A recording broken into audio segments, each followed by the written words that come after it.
Hello everyone, welcome to my channel voice with multiverse. ఈరోజు మీకు ఒక మంచి మ్యాగీ చెప్పేద్దాం అనుకుంటున్నానండి. మ్యాగీ అంటే అందరూ 2 మినిట్స్ అనుకుంటారు, కానీ నాకు మాత్రం 5 మినిట్స్ పడుతుందండి.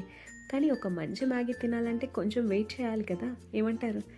అండ్ మ్యాగీతో మీకు ఏమైనా ఎమోషన్ ఉందా? నాకైతే ఒక మంచి ఎమోషన్ ఉందండి. మనకి చిన్నప్పుడు మాకు ఎవ్రీ సండేస్లో ఒక వీక్ మ్యాగీ, ఒక week bread omelette must and షుడ్గా ఉండేదన్నమాట. అయితే ఈ మ్యాగీ చూస్తూ మనకి 9 o'clock వచ్చే పంచతంత్రం చూస్తూ ఎంజాయ్ చేసే వాళ్ళు ఎంతమంది ఉన్నారండి? నాలాగే మీరు ఉంటే కామెంట్ సెక్షన్లో కామెంట్ చేయండి. ఇది చాలా ఈజీ ప్రాసెస్, చాలా బాగుంటుంది. ఒకసారి ఎలా చేద్దామో చూద్దామా? దీనికోసం నేను ఒక 2 eggs తీసుకొని బాగా బీట్ చేసుకున్నాను.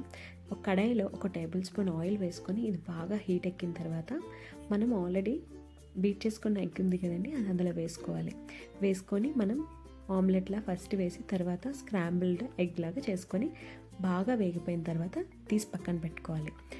పక్కన పెట్టుకున్నాక అదే కడాయిలో ఇంకొక టేబుల్ స్పూన్ ఆయిల్ వేసుకొని కొంచెం ఆనియన్, పచ్చిమిర్చి కూడా వేసుకొని బాగా వేగాలి. అది వేగిపోయిన తర్వాత మన దగ్గర ఉన్న వెజిటేబుల్స్ అని మనం వేసుకోవాలి. నేనైతే ఒక క్యారెట్, అలాగే కొంచెం క్యాప్సికమ్ అండ్ బీన్స్ వేసుకున్నాను. అది బాగా వేగిపోయిన తర్వాత కొంచెం ఫ్రోజన్ బఠానీ ఉంటే అది కూడా యాడ్ చేసుకున్నాను. అది కూడా బాగా కలుపుకోవాలి. అందులోని ఒక table spoon garam masala, 1/2 table spoon కారం వేసుకొని బాగా కలుపుకొని వేయించుకోవాలి. అస్సలు మసాలాలు మాడకూడదండి, మాడితే అస్సలు బాగోదు మ్యాగీ. అది బాగా వేగిపోయిన తర్వాత వాటర్ని నేను యాడ్ చేసుకున్నాను. వాటర్ని బాగా యాడ్ చేసుకొని కలుపుకున్నాక ఒక టేబుల్ స్పూన్ ఉప్పు అనేది యాడ్ చేసుకోవాలి. యాడ్ చేసుకున్నాక మనం అలాగే ఇన్స్టెంట్ మ్యాగీ యూజ్ చేస్తాం కాబట్టి దాంట్లో వచ్చే మసాలా ప్యాకెట్స్ ఉంటాయి కదండి, అవి ఈ టైంలోనే మనం యాడ్ చేసుకోవాలి. యాడ్ చేసుకొని బాగా కలుపుకొని మరిగించాలి. అది బాగా మరిగిన తర్వాత నేను మ్యాగీ వేయను, కొంచెం బ్రేక్అవుట్ చేసుకొని వేస్తానండి. నేను మ్యాగీని మొత్తం బ్రేక్అవుట్ చేసుకొని మ్యాగీని అందులో యాడ్ చేసుకొని బాగా కుక్ చేస్తున్నాను.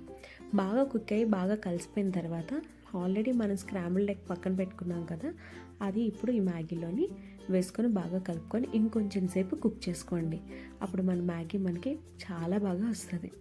ఇది వేడిగా సర్వ్ చేసుకొని తినండి. నిజంగా చెప్తున్నాను, మీకు మళ్ళీ పంచతంత్రం గుర్తు రావాలి. నాకైతే చాలా నచ్చుతుంది ఇలా చేసుకొని తిన్నప్పుడల్లా. మీకు ఎలా ఉందో నాతో షేర్ చేసుకుంటూ ఉండండి. అలాగే మీకు ఎలాంటి వీడియోస్ కావాలో నాతో షేర్ చేస్తే నేను అలాంటి వీడియోస్ అన్నీ పోస్ట్ చేస్తూ ఉంటాను. ప్లీజ్ సబ్స్క్రైబ్ చేసుకోండి. మీకు కానీ నా వీడియో కానీ నచ్చినట్టయితే like and share and subscribe చేయండి. Thank you very much.